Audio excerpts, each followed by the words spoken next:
Cerchi idee per riutilizzare coperchi e tappi di plastica o sughero?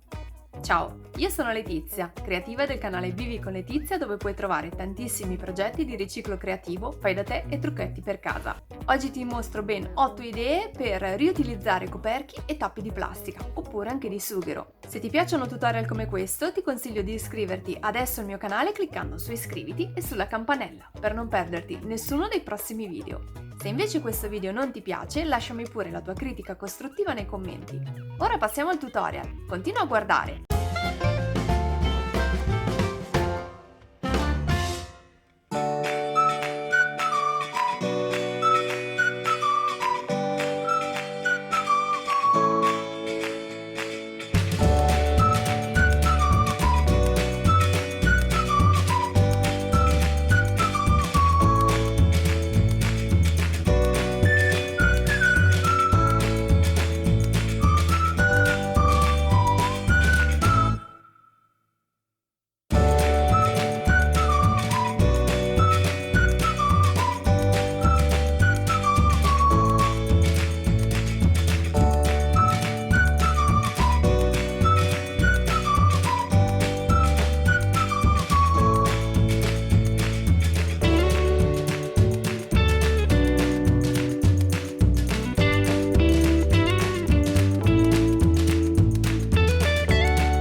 Se ti piacciono tutorial come questo, ti ricordo che puoi iscriverti adesso al mio canale cliccando su iscriviti e sulla campanella per non perderti nessuno dei prossimi video. Tu come riutilizzi i coperchi di plastica o i tappi? Fammelo sapere nei commenti. Noi ci vediamo alla prossima. Ciao!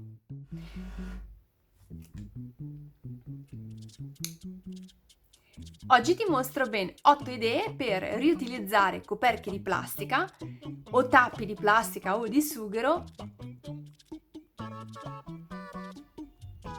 Oggi ti mostro ben 8 idee. Se ti piacciono tutorial come questo, ti ricordo... Oggi è difficile.